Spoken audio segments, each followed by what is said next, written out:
சரி, இந்த பெண்ண கிட்டத்தட்ட இந்த காவல்துறை அதிகாரிகள் 2 பேர் சொன்னோம்ல, அந்த 2 பேரும் அ ஒரு நைட் 12:00 நடந்துச்சு சம்பவம். சரியா? கிட்டத்தட்ட 4 மணி நேரம் இந்த பெண்ண கூட்டு பாலியல் பண்ணியிருக்காங்க. அதுவும் அவங்களுடைய சகோதரியும் பக்கத்துல இருக்கிறாங்க. பார்க்க வச்சு, அடிச்சு, கொடுமைப்படுத்தி பண்ணியிருக்காங்க. பட் இவங்கலாம் சும்மாவே விடக்கூடாது.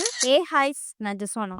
இன்னைக்கு நம்ம எத பத்தி பார்க்க போறோம் அப்படின்னு பார்த்தீங்கன்னா, ஆந்திராவை சேர்ந்த இளம்பெண்ணை தமிழ்நாட்டை சேர்ந்த 2 காவல் அதிகாரிகள் வந்து கூட்டு பாலியல் வன்கொடுமை பண்ணியிருக்காங்க. இந்த சம்பவம் எப்ப நடந்துச்சு? எங்க வச்சு நடந்துச்சு? இந்த பெண் ஆந்திராவிலிருந்து என்ன காரணத்தினால தமிழ்நாட்டுக்கு வந்தாங்க? இத பத்தி தான் ஃபுல் டீட்டெயிலா நம்ம இந்த வீடியோல பார்க்க போறோம். இந்த வீடியோக்குள்ள போறதுக்கு முன்னாடி, இந்த வீடியோ பத்தின கருத்து ஏதாவது உங்களுக்கு இருந்துச்சுன்னா கமெண்ட்ல சொல்லுங்க. அப்படியே இந்த வீடியோக்கு கீழ ஹைப் அப்படிங்கிற மாதிரி ஒரு பட்டன் இருக்கும். அந்த ஹைப்ப கிளிக் பண்ணுங்க. இந்த வீடியோ மேலும் மேலும் நிறைய தெரியாதவங்களுக்கு தெரிஞ்சுக்க உதவும். வாங்க இந்த வீடியோ பத்தி ஃபுல் டீட்டெயிலா பார்ப்போம்.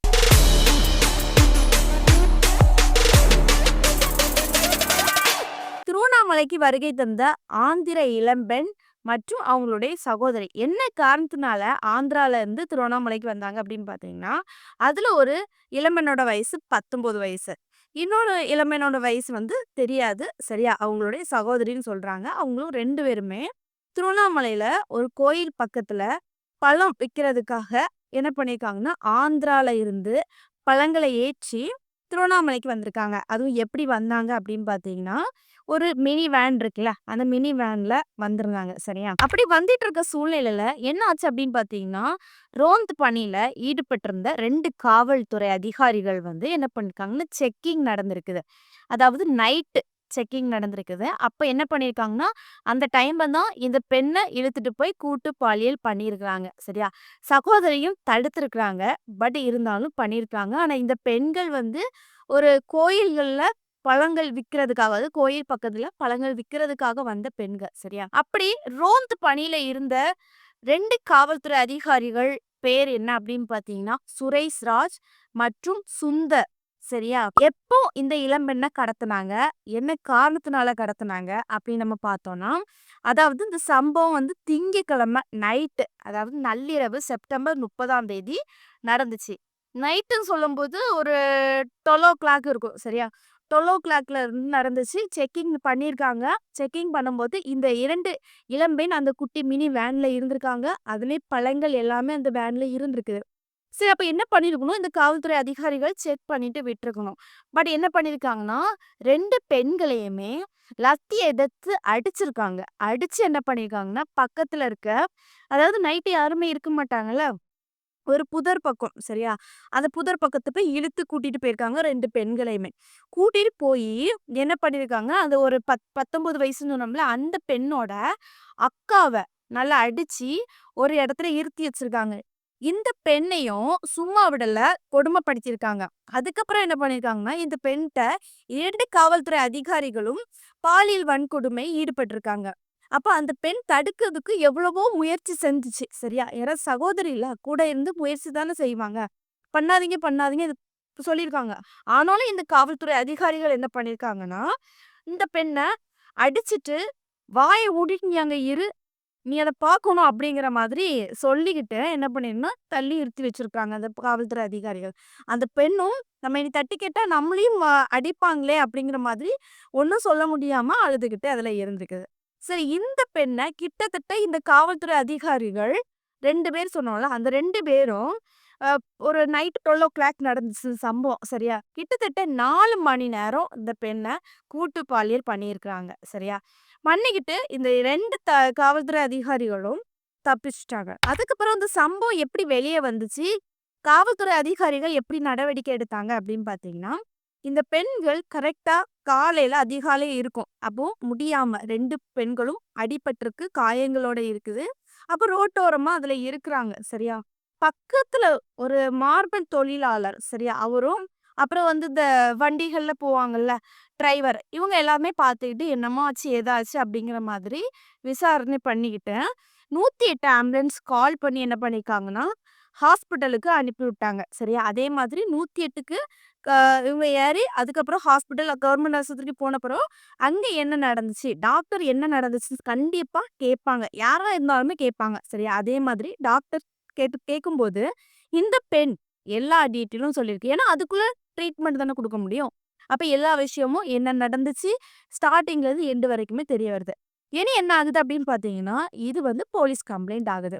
அப்போ என்ன பண்ணியிருக்காங்க, இது வந்து கம்ப்ளைண்ட் ஆட்டு பதிவு பண்றாங்க. இந்த பெண் மகளிர் காவல்துறை அதிகாரிகிட்ட வந்து அவ்வளோ விஷயமா டீட்டெயிலா நடந்த விஷயத்த எல்லாமே சொல்லியிருக்கிறாங்க. இந்த கம்ப்ளைண்ட் வந்து எந்த போலீஸ் ஸ்டேஷன்ல வழக்கு பதிவு பண்ணப்பட்டிருந்தது அப்படின்னு பார்த்தீங்கன்னா, மாவட்ட அகில பெண்கள் காவல் நிலையத்தில வந்து வழக்கு பதிவு செய்யப்பட்டு, அதுக்குள்ள ஆக்ஷன வந்து எடுத்திருக்காங்க காவல்துறை அதிகாரிகள். அதுக்கப்புறம் வந்து என்ன நடந்துச்சு அப்படின்னு பார்த்தீங்கன்னா, இவங்க வலைவீசி தேடுறாங்க. வலைவீசி தேடுனதுல 2 காவல்துறை அதிகாரிகளும் வந்து மாட்டிக்கிட்டாங்க. மாட்டி கிட்டத்தட்ட அக்டோபர் 1ஆம் தேதி கைது பண்றாங்க. சரியா?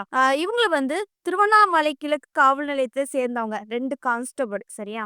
கான்ஸ்டபிள் பேர் வந்து சுரேஷ்ராஜ் மற்றும் சுந்தர். என்னைக்கு அரெஸ்ட் ஆனாங்க அப்படின்னு பார்த்தீங்கன்னா, அக்டோபர் 1ஆம் தேதி அரெஸ்ட் பண்ணி இவங்களுக்கு வந்து இவங்க மீது என்ன வழக்கு பதிவு பண்ணப்பட்டிருக்குன்னா, ஐபிசி 376 கூட்டு பாலியல் வன்கொடுமை. சரியா? பிஓசிஎஸ்ஓ சட்டம் உள்ளிட பல வகை குற்றச்சாட்டுகள் பதிவு பண்ணப்பட்டிருக்கு. சரியா?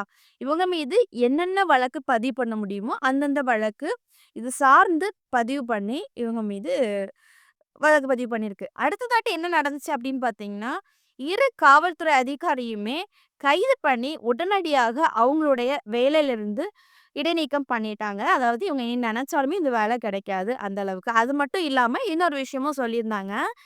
இடைநீக்கம் பண்ணது மட்டும் இல்லாம, உங்களுக்கு அதிகபட்ச தண்டனை வழங்கப்படும் அப்படிங்கிற மாதிரி காவல்துறை அதிகாரிகளும் சொல்லியிருக்காங்க. சரியா? இப்போ இவங்க மீது ஆக்ஷன் எடுத்திருக்காங்க. வழக்கு பதிவு நடந்துட்டு தான் இருக்குது. இந்த சம்பவத்த தமிழ்நாட்டுல உள்ள மக்கள் பார்த்துட்டு ரொம்ப ஷாக் ஆயிட்டாங்க. ஷாக் ஆகுனது மட்டும் இல்லாம பல விமர்சனங்களும் பண்ணாங்க. சரியா? என்ன அப்படின்னு பார்த்தீங்கன்னா, இந்த சம்பவம் நடந்தது எங்களுக்கு ரொம்ப அதிர்ச்சியா இருக்குது. அப்படிங்கிற மாதிரி தமிழ்நாட்டு மக்கள் வந்து சமூக வலைதளங்கள்ல பதிவு பண்ணிட்டு தான் வந்துட்டு இருக்காங்க. அது மட்டும் இல்லாம காவல்துறை அதிகாரிகள் துரோகம் பண்றாங்க. அப்படிங்கிற மாதிரி அவங்களுடைய விஷயத்தையுமே, அவங்களுடைய ஆதங்கத்தையுமே கமெண்ட்ஸ்ல சொல்லிக்கிட்டு தான் வராங்க. சரி, இது எல்லாமே நம்ம கண்டிப்பா பார்த்துட்டு இருப்போம். அதே மாதிரி இப்ப என்னுடைய கருத்து என்ன அப்படின்னு பார்த்தீங்கன்னா, இப்போ நம்ம ஒரு சம்பவம் நடக்குது. ஒரு இடத்துல ஒரு சம்பவம் நடக்குது. அப்போ என்ன பண்ணுவோம், டைரக்ட்டா அந்த சம்பவத்த குறித்து காவல்துறை அதிகாரி கிட்ட தான் போய் நம்ம வந்து கம்ப்ளைண்ட் பண்ணுவோம். இந்த மாதிரி எங்களுக்கு ஒரு சம்பவம் நடந்திருக்குது. இது நீங்க தான் ஆக்ஷன் எடுக்கணும். அப்படிங்கிற மாதிரி போய் நம்ம வந்து தகவல் குடுப்போம். டீட்டெயில் குடுப்போம். கம்ப்ளைண்ட் பண்ணுவோம் அப்படிங்கிற மாரி. அப்போ என்ன பண்ணுவாங்கன்னா, அடுத்ததாட்டு அவங்க ஆக்ஷன் எடுத்து அதுக்கான ஆன்ஸர் வந்து வாங்கி தருவாங்க. பட் ஒரு பெண்ண காவல்துறை அதிகாரி 2 பேரே இந்த மாதிரி கூட்டு பாலியல் பண்ணாங்கன்னா, எப்படி இருக்கும்? நாளைக்கு நம்ம வந்து பெண்கள் வந்து சுதந்திரமா நடக்க முடியாதுல்ல. ஏன்னா நாளைக்கு ஒரு சம்பவத்த போய் சொல்றதுக்குமே நம்ம பயப்பட தானே செய்வோம். ஐயோ! எப்படி இருப்பாங்க? அப்படிங்கிற மாரி தானே இருக்கும். இப்போ எல்லா போலீஸும் நான் வந்து குறை சொல்லல. இப்படி ஒரு சில போலீஸ்னால மத்த போலீஸ் அதிகாரிகளுக்கு வந்து கெட்ட பேர் தான் வருது. இப்போ இந்த கம்ப்ளைண்ட்ட வந்து மகளிர் போலீஸ் காவல்துறை அதிகாரிகள் தான் எடுத்திருக்காங்க.